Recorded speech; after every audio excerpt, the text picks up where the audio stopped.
Hello everyone, good morning. How are you all? Hoping you all be good. This is Bliss. Welcome to my channel Vikas academy. आज class में हम पढ़ने वाले हैं the supreme court. इसके पहले अगर आप मेरे चैनल पर नए हो तो प्लीज चैनल को सब्सक्राइब कर लीजिएगा, प्लस बेल आइकन प्रेस कर लीजिएगा सो दैट मेरे आने वाली सारी वीडियो की नोटिफिकेशन आपको मिल सकेगी. चलिए चलते हैं, समझते हैं हम लोग पार्ट फिफ्थ में हमने जो पढ़ा था अब तक वो हमने पढ़ा था प्रेसिडेंट, वाइस प्रेसिडेंट, पीएम और प्लस उसकी काउंसिल ऑफ मिनिस्ट्री. अब हम लोग पढ़ने वाले सुप्रीम कोर्ट के अंदर ही, यानी कि पार्ट फिफ्थ में ही आता है आपका सुप्रीम कोर्ट. ये काफ़ी इंपॉर्टेंट टॉपिक होता है आपके प्रीलिम के लिए प्लस मेंस दोनों के लिए. तो सबसे पहले इसकी बेसिक समझते हैं, उसके बाद हम समझ लेंगे जब बेसिक तो करंट अफेयर्स में भी क्वेश्चन आएंगे सुप्रीम कोर्ट पर, उसको किया जाएगा. चलिए समझते हैं हम लोग आज सुप्रीम कोर्ट को. सुप्रीम कोर्ट जो होता है ये पार्ट फिफ्थ में आपका आता है. जो आर्टिकल पार्ट फिफ्थ था हमने बताया था पहले क्लास में कि 52 से लेकर 151 तक कवर करता है. ठीक, तो सबसे पहले हम समझते हैं कि सुप्रीम कोर्ट का एवोल्यूशन कैसे हुआ था और ये किस देश से लिया गया है या किस देश से ये मैच करता है. Right, okay. तो इसका एवोल्यूशन हम देखते हैं. तो देखते हैं कि हम जब कंपेयर करते हैं इंडिया का यूएसए से सुप्रीम कोर्ट, यानी कि सुप्रीम कोर्ट का यूएसए का जो सुप्रीम कोर्ट हुआ और इंडिया का सुप्रीम कोर्ट, दोनों में क्या डिफरेंसेस हैं. सबसे इंपॉर्टेंट, सबसे बेसिक पॉइंट ये कि क्या डिफरेंस होता है. मैं बता दूं आपको, हम जब पढ़ेंगे यूएसए का सुप्रीम कोर्ट तो यूएसए में आपका जो सुप्रीम कोर्ट है वो डुअल है. डुअल का मतलब ये होता है जैसे वहाँ फेडरल सिस्टम, फेडरल का मतलब कि एक सेंटर की जुडिशरी और एक स्टेट की जुडिशरी, लेकिन हमारे यहाँ पे जो जुडिशरी है वो एक इंटीग्रेटेड है. इंटीग्रेटेड का मतलब ये एक तरह से हम कह सकते हैं इसको यूनिफाइड. यूनिफाइड का मतलब ये होता है कि स्टेट और सेंटर के दोनों अलग जुडिशरी नहीं होगी, एक जुडिशरी होगी जो सुप्रीम होगी, वो सबके लिए हाई कोर्ट के लिए या डिस्ट्रिक्ट कोर्ट के लिए एक ही लॉज बनाएगी, एक ही कोर्ट. राइट, लेकिन अमेरिका में ऐसा नहीं है. अमेरिका में क्या है, अमेरिका में है आपका एक सेंटर, यानी सेंटर की जुडिशरी और फिर इसके नीचे है स्टेट्स की जुडिशरी. इसीलिए बोला गया है अमेरिका को, आपने पढ़ा है उसका पूरा नाम क्या है, USA, United states of America.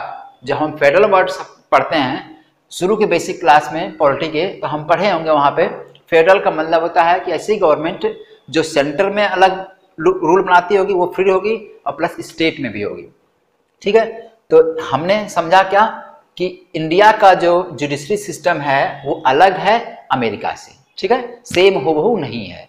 America में क्या है, अमेरिका में सेंटर में अलग है, स्टेट में अलग है. इंडिया में दोनों के लिए एक ही इंटीग्रेटेड है, यूनिफाइड है. ठीक, सेंटर में केवल जो होगा सुप्रीम कोर्ट, वही सबके लिए लोअर कोर्ट्स के लिए पॉलिसीज या रूल्स बनाएगा. राइट, समझ में आ गया. ओके, यहाँ लिखा भी गया है फेडरल जो है आपका यूएसए में है, हमारे यहाँ पे जो इंडिया में वो यूनिफाइड जुडिशरी है या इंटीग्रेटेड भी कह सकते हैं इसको.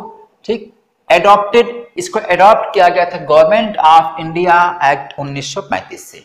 ठीक है, जब गवर्नमेंट ऑफ इंडिया 1935 में आया था, जब हमारे यहाँ पे ब्रिटिश गवर्नमेंट थी, तब इसको पहली बार एडॉप्ट किया गया था, यानी सुप्रीम कोर्ट की चीजें ली गई है. ठीक है, ओके. इनॉग्रेशन जो हुआ है वो हुआ है इसका 28 जनवरी 1950 को. ठीक है, सुप्रीम कोर्ट का जो इनॉग्रेशन हुआ वो 28 जनवरी 1950 को हुआ है. ठीक है, ये क्वेश्चन प्रीलिम के लिए आ सकते हैं आपसे, आपको समझना है. गवर्नमेंट ऑफ इंडिया से अडॉप्ट किया गया है. इनॉग्रेशन कब हुआ, 28 जनवरी 1950 को. रिप्लेस्ड किया गया, यानी उस समय इंडिया में ब्रिटिश सरकार थी, ब्रिटिश गवर्नमेंट थी, उसकी एक कोर्ट नुमा कुछ ऐसे डिस्प्यूट जो होते थे उसको वहां पे निपटारा किया जाता था, तो उसका नाम था ब्रिटिश प्रीवी काउंसिल. इसको रिप्लेस करके हमने गवर्नमेंट ऑफ इंडिया एक्ट से सीधे सीधे हमने क्या कर लिया, अपने सुप्रीम कोर्ट को यहाँ पे स्थापित कर लिया. ठीक है, इतना समझना है, क्लियर है. ओके, कुछ और वर्ड समझते हैं. ऑर्गेनाइजेशन कैसे होता है सुप्रीम कोर्ट का. सुप्रीम कोर्ट का ऑर्गेनाइजेशन की बात किया जाए तो इस्टेब्लिश किया गया था. आप जब पढ़ेंगे बेसिक क्लासेस पॉलिटी का तो उसमें आपने पढ़ा होगा रेगुलेटिंग एक्ट 1773. रेगुलेटिंग एक्ट 1773 जो पहला एक्ट था ईस्ट इंडिया कंपनी को कंट्रोल करने का. ठीक, उसके थ्रू सबसे पहले इंडिया में एक सुप्रीम कोर्ट यानी किसी तरह की कोर्ट की स्थापना की गई थी, और वो पहली कोर्ट जो होती है यहाँ पे इंडिया में वो कोलकाता में बनाई जाती है. ठीक है, कोलकाता में बनाई जाती है पहली कोर्ट. राइट, कब, 1974 में. 1974 में 1774 में इसको बनाया जाता है 73 के रेगुलेटिंग एक्ट के अकॉर्डिंग. क्लियर. अब थोड़ा हम नंबर समझते हैं कि सुप्रीम कोर्ट में नंबर कैसे कैसे बढ़े. प्रेजेंटली आपको पता होगा कि सुप्रीम कोर्ट में इसमें 34 टोटल नंबर्स होते हैं, जजेस होते हैं. ठीक है, तो सबसे पहले हम देखते हैं ओरिजिनली इसमें कितने जज थे। सबसे पहले इसमें 8 जज थे, ओनली 8 जज थे, जिसमें से एक CJI होता था और बाकी 7 जजेस होते थे, राइट, सुप्रीम कोर्ट में। क्लियर। अब इसके बाद फिर 1956 में आता है। 1956 में हम देखते हैं ये सुप्रीम कोर्ट के अमेंडमेंट, उसमें देखा गया 1956 में 10 संख्या बढ़ गई। इसका मतलब हो गया 8 ही पहले और फिर अब कितनी हो गई, 10 हो गई। उसके बाद फिर 13 हुई है 60 में, फिर उसके बाद 17 हुई है 77 में, और फिर 25 हुई है 86 में, और लास्ट में फिर 31 हो गई है 2009 में अकॉर्डिंग टू 2008। यानी कि सुप्रीम कोर्ट का अमेंडमेंट जब आता है 2008 में, उसके अकॉर्डिंग फिर इसको 2009 में 31 थी। इसके बाद फिर हम 19 में एक अमेंडमेंट लाते हैं, नंबर में, संख्या में 34 हो जाती है, ठीक है। तो अकॉर्डिंग अभी प्रेजेंट टाइम में इसमें हमारी कितनी संख्या है, 34 है, ठीक है। किसके अनुसार, 19 के, राइट, 2019 के अकॉर्डिंग हमारी संख्या इसमें सुप्रीम कोर्ट के जजेस की कितनी है, टोटल 34 है। एक CJI होगा और बाकी 33 जजेस होंगे। क्लियर है, ओके, यहां तक समझ में आ गया। अब कोई भी रिलेटेड, जो भी नंबर से रिलेटेड कोई भी क्वेश्चन होगा या कोई डिस्प्यूट होगा, नंबर संख्या बढ़ानी होगी जजेस की, तो कौन बढ़ाएगा, बाय पार्लियामेंट। यानी इसके सुप्रीम कोर्ट के नंबर के, जजेस के नंबर के लिए कोई अमेंडमेंट करना होगा तो that would be by parliament, parliament के थ्रू होगा। यहां तक क्लियर हो गया, राइट। कैसे कैसे हुआ है, पहला 8 था, फिर 10 हुआ, फिर 13 हुआ, फिर 17, फिर 25, फिर 31, फिर उसके बाद लास्ट में 19 के अकॉर्डिंग 34 है। क्लियर है, समझ में आ गया, ओके, आगे चला जाए, ठीक है। बहुत इजी टॉपिक है। नेक्स्ट चलते हैं अपॉइंटमेंट, यानी जजेस का अपॉइंटमेंट कौन करता है, कैसे होता है। जज का अपॉइंटमेंट जो था प्रेसिडेंट के द्वारा होता है, ठीक है, और CJI के सबसे पहले अपॉइंट करेगा कौन, प्रेसिडेंट, फिर प्रेसिडेंट CJI करेगा। CJI की कंसल्ट पर बाकी सारे जजेस की अपॉइंटमेंट होती है। लेकिन यहाँ पे एक डाउट हुआ, एक कंट्रोवर्सी हो गई, बहुत बड़ी कंट्रोवर्सी हुई कंसल्ट को लेकर के। अब कंसल्ट को कंट्रोवर्सी जो हुई थी हम लोग अभी पढ़ेंगे लास्ट में, इसे पढ़ने के बाद क्या क्या कंसल्ट में क्या क्या प्रॉब्लम हुई थी, ठीक है। कंसल्ट को लेकर के बहुत सारे जजेस केस आते हैं, उसमें इसको पढ़ा जाएगा, ठीक है। ये समझ में आ गया। कौन अपॉइंट करेगा, प्रेसिडेंट करेगा CJI को पहले, CJI के कंसल्ट पे बाकी सारे जज को अपॉइंट किया जाएगा। क्लियर है, यहां तक समझ में आ गया, ओके, आगे चला जाए ना, ठीक। अब चलते हैं हम लोग qualification. What would be the qualification of a जज। सुप्रीम कोर्ट का जज बनने के लिए किसके पास क्या क्वालिफिकेशन होगी कि वो सुप्रीम कोर्ट का जज बन सकेगा। सबसे इंपॉर्टेंट चीज, पहला इंपॉर्टेंट चीज है इसमें, सिटीजन ऑफ इंडिया। वह व्यक्ति जो सुप्रीम कोर्ट का जज बनेगा उसे इंडिया का सिटीजन होना चाहिए, right. Next, he should be or she should be high court का जज होना चाहिए। कितने साल के लिए, 5 ईयर्स के लिए। 5 ईयर्स के लिए वो हाई कोर्ट किसी भी हाई कोर्ट के जज में काम, हाई कोर्ट का जज रहा हो तो सुप्रीम कोर्ट का जज बन सकता है। कितने साल तक, 5 ईयर्स तक। क्लियर है, ओके। एडवोकेट रहा हो एनी हाई कोर्ट, किसी भी देश के किसी भी हाई कोर्ट में 10 साल तक लगातार वो एडवोकेट रहा हो तो भी वो सुप्रीम कोर्ट के जज बनने की एलिजिबिलिटी रखता है, राइट। नेक्स्ट, डिस्टिंग्विश्ड जूरिस्ट हो, यानी बहुत अच्छा जानकार हो किसका, जस्टिस का, लॉ का, right. In the eyes of president, president की नजर में, उसके दृष्टिकोण में, उसकी आइज में वो एक अच्छा जानकार हो, जस्टिस का या लॉज का। ये 3 क्वालिफिकेशन उसके पास, अगर 4 क्वालिफिकेशन उसके पास अगर रहती है तो हम उसको, यानी उसको मान सकते हैं कि सुप्रीम कोर्ट जज बन सकता है, right. Next, last important, no minimum age, उसके लिए कोई मिनिमम एज नहीं। जैसे हमने पढ़ा है लोकसभा के मेंबर बनने के लिए आपको 25 साल, राज्यसभा के लिए 30 साल, ठीक। उसी तरह से यहाँ पे कोई भी मिनिमम एज नहीं है, ठीक है। जज बनने की सुप्रीम कोर्ट को का बनने के लिए कोई मिनिमम एज नहीं रखी गई है, राइट। आप LLB करते हैं, उसके बाद प्रैक्टिस करते हैं, फिर धीरे धीरे पहुंचते पहुंचते आप वहां पे पहुंचते हैं, ठीक है। यहाँ तक कोई डाउट, ओके। नेक्स्ट चला जाए, ओथ। ये समझ में आ गया क्वालिफिकेशन, ये इंपॉर्टेंट है आपको देखना। ये 5 ईयर्स और यहाँ 10 ईयर्स। 5 ईयर्स किसके लिए है, किसी भी हाई कोर्ट के, देश के किसी हाई कोर्ट में 5 साल वो काम किया हो, या उसके बाद किसी भी हाई कोर्ट में एडवोकेट की पोस्ट पे 10 साल लगातार रहा हो, ठीक है, 10 साल उसने काम किया हो, तब भी उसकी एलिजिबिलिटी मांगती है। नेक्स्ट है डिस्टिंग्विश्ड जूरिस्ट, ठीक है। एक बहुत अच्छा जानकार हो किसकी नज़र में, प्रेसिडेंट की नज़र में, तो उसको अपॉइंट किया जा सकता है। राइट, ये समझ में आ गया इतना, इतनी तो क्वालिफिकेशन हो गई किसकी, सुप्रीम कोर्ट के जज बनने के लिए।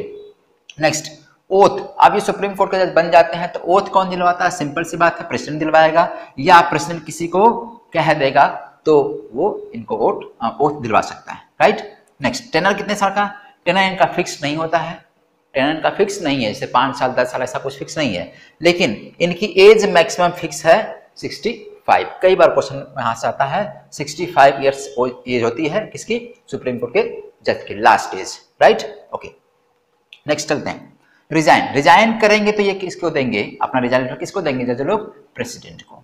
ठीक है, प्रेसिडेंट को रिजाइन देके चले जाएंगे। ओके, सैलरी अलाउंस जो होता है वो सब कहाँ से बेस्ड होगा, वो सब बेस्ड होगा आपके पार्लियामेंट से। पार्लियामेंट डिसाइड करेगी कितना सैलरी इनकी होगी, कितना दिया जाएगा, और दिया कहाँ जाता है, CFI से, कंसोलिडेटेड फंड ऑफ इंडिया। मैंने कई बार बताया है, ये जो संचित नीति होती है यहाँ से सारे जज की सैलरी दी जाती है। राइट, समझ में आ गया यहाँ तक, ये भी समझ में आ गया। ओके, आगे चला जाए। ठीक, नेक्स्ट चलते हैं रिमूवल। एक सुप्रीम कोर्ट का जज जो होता है या CJI होता है, उसका रिमूवल प्रोसेस कैसे होता है, इतना आसान भी नहीं होता है। हम देखते हैं क्या है इसका प्रोसेस। रिमूवल तो सिंपली है by president, president he removal करेंगे। ठीक, क्योंकि अपॉइंटमेंट भी वही दिला रहे हैं, शपथ भी वही दिलवा रहे हैं, तो रिमूवल उन्हीं के हाथ में होगा, ये आप गेस कर सकते हैं। ठीक है, रिमूवल वही करेंगे। लेकिन एक चीज इंपॉर्टेंट है, रिमूवल कैसे होगा ये प्रोसेस समझते हैं, बहुत इंपॉर्टेंट प्रोसेस है। मोशन यानी लोकसभा में या राज्यसभा में, दोनों हाउस में से किसी हाउस में मोशन यानी रिजोल्यूशन पास किया जाएगा, रिजोल्यूशन लाया जाएगा किसके खिलाफ, उस जज के खिलाफ उनकी हटाने के लिए।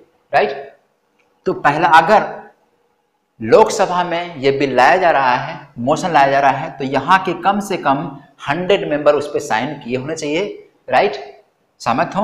और अगर राज्यसभा में लाया जा रहा है तो उस पर कम से कम 50 मेंबर साइन किए होने चाहिए, तब जाकर वो मोशन आएगा कहाँ पर, लोकसभा या राज्यसभा में, जिसमें फर्स्ट आए वो। ठीक है, इसके बाद फिर क्या होगा, अब वो मोशन आ गया, मोशन आने के बाद फिर जाएगा कहाँ, किसके पास, स्पीकर के पास, अगर लोकसभा में आया होगा तो। ठीक है, स्पीकर, और अगर राज्यसभा में आया होगा तो कहाँ जाएगा, चेयरमैन। मैंने बताया आपको राज्यसभा में कौन होता है, चेयरमैन होता है, जिसको आप क्या बोलते हैं, वाइस प्रेसिडेंट बनता है। ठीक है, और लोकसभा में कौन था, स्पीकर होता है। तो स्पीकर के पास आएगा लोकसभा से, तो स्पीकर के पास एक ऑप्शन बचेगा, क्या बचेगा ऑप्शन, ये ऑप्शन बचेगा, वो उस बिल को, उस मोशन को चाहे तो रिफ्यूज कर सकते हैं, मना कर सकते हैं। राइट, और अगर राज्यसभा में आएगा तो राज्यसभा में चेयरमैन कैन रिफ्यूज, चेयरमैन भी मना कर सकता है। ठीक है, इनके पास ऑप्शन होता है। राइट, ओके, ये समझ में आ गया। अब इसके बाद प्रोसेस क्या होगा, अगर मान लीजिए यहाँ से भी हो गया, यहाँ से भी हो गया, अब दोनों हाउस से 2/3 मेजोरिटी से, यानी स्पेशल मेजोरिटी से, present and voting special majority से उस बिल को दोनों हाउस से पास करवाया जाएगा। राइट, ओके, जब पास हो जाएगा फिर एक प्रोसेस और चलेगा, वो प्रोसेस क्या होगा, 3 मेंबर की कमिटी बनाई जाएगी, यानी यही चेयरमैन स्पीकर मिल करके बनाएंगे 3 मेंबर कमिटी, और वो क्या करने के लिए, इन्वेस्टिगेट करने के लिए। ठीक है, किसको, वो सुप्रीम कोर्ट का जो जज है उसको हटाने के लिए इन्वेस्टिगेशन एक कमिटी बनेगी 3 मेंबर्स की। राइट, 3 मेंबर कौन कौन होंगे, एक होगा CJI या सुप्रीम कोर्ट का कोई सीनियर मोस्ट जज होगा, फिर एक होगा chief justice of any high court, किसी हाई कोर्ट का, यानी जहां पे इस जज को हटाना होगा वहां का हाई कोर्ट का चीफ जस्टिस होगा, प्लस डिस्टिंग्विश्ड जूरिस्ट होंगे। ये तीनों मेंबर्स की कमिटी बनेगी, इसके बाद इन्वेस्टिगेशन होगा। फाइनली अगर उनको मान लिया गया कि उन्होंने क्या किया है, ग्राउंड हमने देखा, ग्राउंड क्या है, मिसबिहेवियर या इनकैपेसिटी, ये 2 ही ग्राउंड केवल है, या तो मिसबिहेवियर या तो मिसबिहेवियर या तो इनकैपेसिटी। ये 2 अगर उन्होंने वायलेशन किया है इन चीजों का, दोनों का ग्राउंड है, तब उनके ऊपर इम्पीचमेंट चलाया जाएगा। राइट, समझ में आ गया। ओके, फिर उसके बाद यहां तक प्रोसेस समझ में आ गया। अब अगर दोनों हाउस से 2/3 मेजोरिटी से पास हो गया बिल, ये रिमूवल बिल, फिर उसके बाद इम्पीचमेंट कर सकते हैं इनको। तो अब इसके बाद फाइनल वो बिल किसके पास जाएगा, प्रेसिडेंट के पास। प्रेसिडेंट क्या करेगा, उसको रिमूव कर देगा लास्ट में, फाइनल सिग्नेचर। ठीक है, ओके, समझ में आ गया। इंपॉर्टेंट चीज याद रखना है, अगर क्वेश्चन आपसे पूछेगा तो याद रखना कि नो जज इम्पीच्ड सो फार, अभी तक किसी जज को, सुप्रीम कोर्ट जज को अभी तक किसी की इम्पीचमेंट नहीं हुआ है, ना ही किसी को रिमूव किया गया इस प्रोसेस से। राइट, समझ में आ गया। ओके, ठीक है, यहाँ तक क्लियर।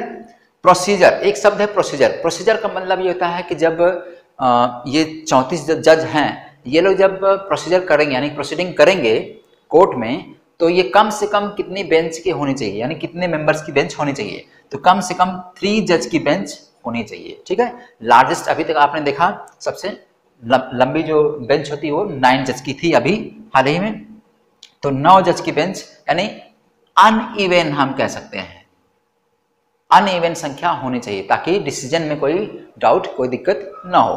क्लियर है? ओके, समझ में आ गया? ठीक है, यहां तक समझ में आ गया। पहला हमने समझ इवोल्यूशन समझ लिया, ऑर्गेनाइजेशन समझा, संख्यान की समझ ली, अपॉइंटमेंट देख लिया, क्वालिफिकेशन देखा, ओथ देखा, हमने टेनर देखा, रिजाइन देखा, सैलरी अलाउंस, फिर उसके बाद रिमूवल प्रोसेस। रिमूवल प्रोसेस काफी इंपॉर्टेंट है मेंस के लिए भी और आपका प्री के लिए, सबके लिए इंपॉर्टेंट है। प्रोसीजर आपने देख लिया, क्या होता है प्रोसीजर का मतलब इतना समझना है कि मिनिमम कम से कम 3 जज की बेंच होनी चाहिए, तब कोई कोर्ट में सुनवाई होगी। राइट? ओके, ये समझ में आ गया। चलिए चलते हैं, कुछ समझते हैं आगे हम और पॉइंट चलते हैं, थोड़ा सा समझते हैं कंट्रोवर्सी क्या थी, अपॉइंटमेंट को लेकर के कंट्रोवर्सी क्या थी। अपॉइंटमेंट को लेकर कंट्रोवर्सी ये थी कि जब CJI and chief justice of India परामर्श देता था, यानी कि प्रेसिडेंट परामर्श देता प्रेसिडेंट को कि जज को अपॉइंटमेंट करने के लिए, तो वो जज को अपॉइंटमेंट करने का परामर्श उसके प्रेसिडेंट के ऊपर बाइंडिंग होता था, ऑब्लिगेटरी होता था। इसका मतलब उनको देना ही देना पड़ता था, अपॉइंटमेंट उनको देना ही पड़ता था। इस बात को लेकर मुद्दा उठ गया। मुद्दा क्या उठ गया? तो इसमें कोर्ट ये मैटर पहुंच गया कोर्ट में अपॉइंटमेंट से रिलेटेड। तो पहला जज केस आता है 1982 में। ये क्या होता है? फर्स्ट जज केस में कंसल्टेशन इज ओनली कंकरेंस, ये बात कह दी गई, जो परामर्श लिया जा रहा है वो क्या केवल बस सहमति ही है, इस पे डिस्प्यूट हो गया। ठीक है, इसमें फिर सेकंड जज केस आता है अपॉइंटमेंट रिलेटेड, सेकंड जज केस 1993 में। इंपॉर्टेंट चीज है, आपको ये दोनों याद रखना है, 1992 और 1993, 82 और 93 दोनों इंपॉर्टेंट है। इसमें क्या कहा गया? फिर वर्डिक्ट आया कि सेम वर्ड को उसने रिवर्स कर दिया, it's ruling and change the word को उन्होंने चेंज कर दिया। क्या कर दिया? कंसल्टेशन को सहमति कर दिया। ठीक है, वर्ड को खाली फेरबदल था, बहुत इंपॉर्टेंट चीज नहीं थी। ठीक है, नेक्स्ट में बेसिक बात नहीं समझना है। इन्होंने क्या कर दिया? Advice is binding on president. फिर उन्होंने कहा दिया कि अब जो एडवाइस CJI देगा जिस जज के अपॉइंटमेंट के लिए, वो बाइंडिंग होगा किस पे? प्रेसिडेंट पे। ठीक है, सेकेंड वाले में हो गया। ओके, नेक्स्ट थर्ड जज केस आता है 1998 में। 1998 में थर्ड जज केस आता है। इसमें क्या बात कहती है? कहा जाता है कि जो CJI अकेले अभी क्या दे रहा था? एडवाइस दे रहा था या कंसल्ट कर रहा था किसको? प्रेसिडेंट को, वो बाइंडिंग हो जा रहा था। इस बात में मैटर हो गया थर्ड वाले जज केस में कि नहीं, वो अकेले नहीं बल्कि वो प्लस और कुछ सीनियर मोस्ट जज मिल करके जिसको कहेंगे वो व्यक्ति अपॉइंट होगा सुप्रीम कोर्ट का जज। राइट? ओके, ये थर्ड जज केस में थोड़ा सा क्लियर हुआ, समझ में आ गया।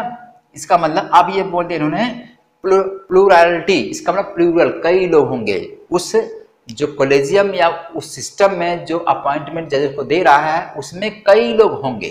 राइट? तो प्लूरलिटी ऑफ जजेस हो गया। इसमें क्या होगा? एक CJI होगा प्लस सीनियर मोस्ट जज होंगे, 2 या 3 जज सीनियर मोस्ट जज होंगे। इस सब लोग मिल करके एक ग्रुप बनाएंगे, कमिटी बनाएंगे, सेलेक्ट कमिटी कर सकते हैं उसको अपॉइंटमेंट करने के लिए। तब उसके बाद इनका जो डिसीजन होगा वो फिर प्रेसिडेंट उनको अपॉइंटमेंट देगा। राइट? ये बात आ गई किसमें? थर्ड जज केस। ये सबसे इंपॉर्टेंट था। 98 में पहला याद रखा आपने, कब है ये? 1982, 1993, 1998, तीनों एक्ट।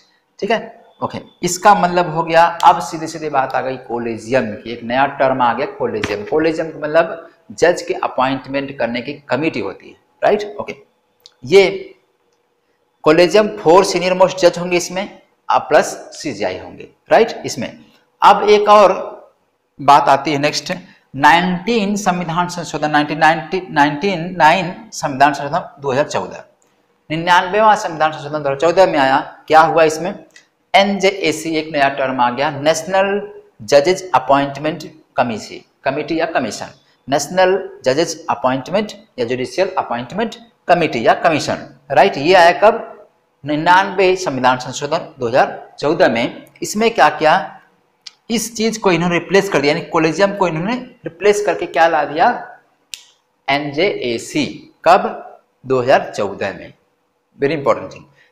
2014 में 99 संविधान संशोधन आया, NJAC को रिप्लेस कर, कोलेजियम को रिप्लेस करके NJAC ला दिया गया, राइट। फिर देखिए कहानी क्या होती है आगे। कहानी फिर होती है कि सुप्रीम कोर्ट फिर अगला मैटर चलता है। सुप्रीम कोर्ट ने अपना वर्डिक्ट दिया, अपना आदेश दिया। उसने क्या किया, फिर एक साल बाद 2015 में 14 में आया NJAC यानी कोलेजियम को हटाया गया और NJAC लाया गया। फिर 15 में सुप्रीम कोर्ट ने अपना वर्डिक्ट दिया, एक डिसीजन दिया। उसने क्या कह दिया, कहा कि दोनों यानी कि कोलेजियम और NJAC दोनों जो बॉडी हैं, दोनों कमिटी हैं, दोनों बॉडी क्या हैं, अनकॉन्स्टिट्यूशनल हैं और वाइड हैं, यानी ये संविधान का वायलेशन कर रही हैं। ठीक है, संविधान के अकॉर्डिंग नहीं है दोनों कमिटी। समझ में आ गया? कब? ये 15 में वर्डिक्ट आ गया। ठीक है, अब फिलहाल समझना हमको क्या है इंपॉर्टेंट चीज, कुल मिला जुला करके क्या है कि आपको प्रेजेंट टाइम में क्या है, जो पहले सिस्टम था कौन सा, कोलेजियम वाला, ग्रुप वाला, ठीक है, कोलेजियम, इस समय कोलेजियम सिस्टम ही वर्किंग कर रहा है। प्रेजेंट टाइम अगर आपसे पूछा जाए कौन सिस्टम है तो NJAC नहीं है, अब क्या है, कोलेजियम सिस्टम है। ठीक है, इतना ही आपको बेसिक समझना है। और ये 4th जजेस केस के अकॉर्डिंग 2015 से ये लागू है और प्रेजेंट टाइम में आज भी आपका यही काम कर रहा है। क्लियर है? समझ में आ गया? ये आपका कंट्रोवर्सी थी, आपने थोड़ा समझ लिया इससे रिलेटेड। अब हम लोग चलते हैं, कुछ जजेज होते हैं अपॉइंटमेंट जब वर्किंग लोड बढ़ जाता है कोर्ट का, जैसे आपने सुना होगा लगभग लाखों केस ऐसे हैं जो सुप्रीम कोर्ट में और हाई कोर्ट में पेंडिंग पड़े हुए हैं। तो उस कंडीशन में कुछ पावर्स होती हैं, जैसे पहली पावर एक है एक्टिंग चीफ जस्टिस यानी CJI, chief justice of India, ठीक, भारत का मुख्य न्यायाधीश। इसकी अपॉइंटमेंट यानी अगर मान लीजिए चीफ जस्टिस ऑफ इंडिया क्या हो, अब्सेंट हो, उसकी सीट अब्सेंट वैकेंट हो, खाली हो, या वो अब्सेंट हो, या unable to perform his duty, या फिर अपना वो काम न कर पा रहा हो, इस तीनों कंडीशन में अगर उसकी सीट खाली है तो वहां पे हम एक्टिंग चीफ जस्टिस यानी उसकी जगह पर कोई दूसरा व्यक्ति ला देंगे जो वह उस तरह की क्वालिटी या एलिजिबिलिटी रखता होगा, राइट, उसको हम एक्टिंग चीफ जस्टिस बना देंगे। कौन? प्रेसिडेंट साहब। इंपॉर्टेंट, किस कंडीशन में, अगर सीट वैकेंट हो, या एब्सेंट हो CJI साहब, या फिर अनेबल टू परफॉर्म ड्यूटी, या काम करने में असमर्थ हो। इन तीनों कंडीशन में प्रेसिडेंट एक नए या एक किसी और को एक्टिंग चीफ जस्टिस बना देते हैं, राइट। क्लियर हो गया? नेक्स्ट दूसरा पॉइंट, एडहॉक जज। एडहॉक जज का मतलब टेम्परेरी जज, ऐसा जज जो टेम्परेरी हो। ये कौन नियुक्त करेगा? प्रेसिडेंट नहीं करेंगे, राइट, प्रेसिडेंट नहीं करेंगे। लेकिन याद रखना पहले आपको CJI यानी जज की बात हो रही है, यहाँ चीफ जस्टिस की बात हो रही थी और यहाँ पे जज की। तो जज जो होगा टेम्पररी जब अपॉइंट किया जाएगा किसके द्वारा, जब लैक ऑफ कोरम होगा। लैक ऑफ कोरम का मतलब ये होता है कि जब जजेस की संख्या कम होती है, केस पेंडिंग बहुत होता है, तो वहां पे कोरम कम हो रहा है, तब वहां पे हम एडहॉक जज अपॉइंट कर लेते हैं। कहां से? कौन करता है? CJI अपॉइंट करता है किसी भी हाई कोर्ट से, किसी भी हाई कोर्ट से जो सुप्रीम कोर्ट की एलिजिबिलिटी रख रहा है। अभी हमने देखा था उतनी एलिजिबिलिटी अगर उसके पास है तो CJI अपॉइंट कर सकता है किसी भी हाई कोर्ट के जज को। किस तरह से? किसके लिए? एडहॉक जज के रूप में, राइट। कब? जब लैक ऑफ कोरम होगा, राइट, ओके। किसके कंसल्ट पे करेगा? सिंपल सी बात है, सुप्रीम कोर्ट के सारे जजेस के अपॉइंटमेंट कौन करता है? प्रेसिडेंट करता है। तो प्रेसिडेंट के कंसल्ट पे CJI यहाँ पे क्या कर देंगे? अपॉइंट कर देंगे किसी भी हाई कोर्ट के जज को, राइट, ओके। समझ में आ गया? ये एक्टिंग जज, चीफ जस्टिस और प्लस एडहॉक जजेस। नेक्स्ट है रिटायर्ड जज। रिटायर्ड जज वो होते हैं जो अपने टर्म कंप्लीट कर चुके होते हैं, तो वो रिटायरमेंट लेने के बाद भी अगर प्रॉब्लम होती है यानी केसेस बढ़ते हैं, तो उस कंडीशन में CJI साहब क्या करते हैं, ये उस रिटायर्ड जज को रिक्वेस्ट करते हैं कि सर आप आ जाइए और क्या करिए, कुछ केस पेंडिंग है उसको आप देख लीजिए। तो ये रिटायर्ड जज का अपॉइंटमेंट CJI करता है। CJI कैन रिक्वेस्ट रिटायर्ड जजेस आइदर सुप्रीम कोर्ट के या फिर किसी हाई कोर्ट के जो रिटायर्ड जज होंगे उनको रिक्वेस्ट करेगा जब केसेस ज्यादा पेंडिंग होंगे तो, राइट। क्लियर है? यहाँ तक समझ में आ गया? ये 3 point, acting chief justice, ad hoc जजेस एंड रिटायर्ड जजेस, तीनों पॉइंट क्लियर हो गया। नेक्स्ट अब कुछ इंडिपेंडेंस समझ लेते हैं, क्या क्या सुप्रीम कोर्ट किस किस काम के लिए इंडिपेंडेंट है, स्वतंत्र है। सबसे इंपॉर्टेंट चीज, independence of supreme court guarantor, supreme court is the guarantor of fundamental right, यानी अगर आपको कोई फंडामेंटल राइट का वायलेशन हो रहा है, किसी फंडामेंटल राइट का वायलेशन हो रहा है, उस कंडीशन में गारंटी कौन लेगा? गारंटी सुप्रीम कोर्ट लेगा। ठीक है, ये आपने पढ़ा है आर्टिकल 32। आर्टिकल 32 में आपने पढ़ा है सुप्रीम कोर्ट गारंटर होता है, वो आपके फंडामेंटल राइट को बचाएगा, दिलाएगा। ठीक है, किसी भी, यानी आर्टिकल आपका जितने फंडामेंटल राइट हैं, ठीक, वहाँ जितने सब फंडामेंटल राइट हो, वहाँ से लेके मान लीजिए आपका फंडामेंटल राइट जितने भी हैं, जैसे मान लीजिए आर्टिकल 12 से लेके 35 तक, तो आर्टिकल 12 से लेके 35 तक जितने भी आर्टिकल आपके हैं फंडामेंटल राइट के, उनमें से किसी का भी अगर वायलेशन हो रहा है तो आप सीधे कहाँ अप्रोच कर सकते हैं? सुप्रीम कोर्ट में, वो आपको गारंटी दिलाएगा। Right, okay. एक हमने और पावर पढ़ा था, जब हाई कोर्ट पढ़ेंगे हम लोग तब देखेंगे, वहाँ 226 आर्टिकल होता है, ये यानी वही फंडामेंटल राइट कौन सिक्योर करता है आपके लिए? High court. ठीक है, हाई कोर्ट आपके लिए सिक्योर करेगा, वो आर्टिकल कौन है? 226 और 32 आर्टिकल जो है वो रेमेडी की बात करता है, जो किसके पास है? यानी गारंटर है। Supreme court is the guarantor of your all fundamental rights. Right, okay. Next, he is the guardian. Supreme court क्या है? गार्जियन है। ठीक है, आपकी देख रेख करेगा, आपकी नहीं। Right, he is the guardian of constitution, संविधान का वो गार्जियन है। ठीक है, okay. Final interpreter, final interpreter किसे कहते हैं? फाइनल इंटरप्रीटर का मतलब, अगर कोई भी कॉन्स्टिट्यूशन में किसी भी वर्ड में जो समझ में ना आ रहा हो तो फाइनल इंटरप्रीट कौन करेगा? सुप्रीम कोर्ट करेगा, यानी उसको एक्सप्लेन करेगा, बताएगा कि इसका एक्चुअल मीनिंग क्या है। राइट, ओके, इसलिए इसको बोला गया फाइनल इंटरप्रीटर। कौन? Supreme court. Free from legislative, यानी कि विधायिका से या काउंसिल ऑफ मिनिस्ट्री से एकदम फ्री है। इसका मतलब यही बात थी यहाँ पे, जब जज का अपॉइंटमेंट हो रहा था तब भी कंट्रोवर्सी थी कि जज का अपॉइंटमेंट में भी प्रॉब्लम थी कि कुछ लेजिस्लेचर के या कुछ एक्सिक्यूटिव जैसे पीएम हो गए या अपोजिशन लीडर हो गए, तो ये लोगों का कुछ इन्वॉल्वमेंट था जज के अपॉइंटमेंट में, इसीलिए वो कंट्रोवर्सी खड़ी हुई थी। तो यहाँ पे देखना है कि सुप्रीम कोर्ट किसी भी तरह से ना तो एक्सिक्यूटिव से और ना ही लेजिस्लेटिव से किसी भी तरीके से फोर्स्ड होता है। ठीक है, सबसे फ्री है। काउंसिल ऑफ मंत्रिमंडल से कोई भी इसका लेना देना नहीं रहेगा। Right, okay. इसलिए सुप्रीम कोर्ट क्या है? एकदम इंटीग्रेटेड है और फ्री है, free from all बाउंडेशंस। Okay, next कुछ समझते हैं, कुछ सेफगार्ड्स, कुछ इंडिपेंडेंस और सुप्रीम कोर्ट हैं, वो समझते हैं थोड़े थोड़े। मूड ऑफ अपॉइंटमेंट, यानी अपॉइंटमेंट का जो मूड है, जो तरीका है, उसमें कोई भी किसी तरह से इंटरफेरेंस नहीं है, इंडिपेंडेंस है Supreme Court. Right, okay. Next, security of tenure. इनका टेनर जो है, मैंने बताया आपको टेनर क्या है, सिक्योर है। ये 65 रिटायरमेंट होते हैं और उसके बीच में कोई प्रॉब्लम नहीं होती है। ठीक है, सिक्योर टेनर है इनका। फिक्स्ड सर्विस भी इनकी फिक्स्ड है। कंडक्ट कांट बी डिस्कस्ड, यानी अगर इनके व्यवहार पे कोई क्वेश्चन आ गया तो कहीं भी कोर्ट में केस इनके खिलाफ नहीं किया जा सकता है। राइट, तो conduct can't be discussed anywhere. Right, या पार्लियामेंट में भी इनके ऊपर कोई कंडक्ट का डिस्कशन नहीं होगा। Very important. Ban on practice after retirement, यानी रिटायरमेंट, यानी सुप्रीम कोर्ट का कोई भी जज रिटायर्ड हो गया तो वो फिर लोअर कोर्ट में या किसी अदर कोर्ट में जा करके प्रैक्टिस नहीं कर सकता।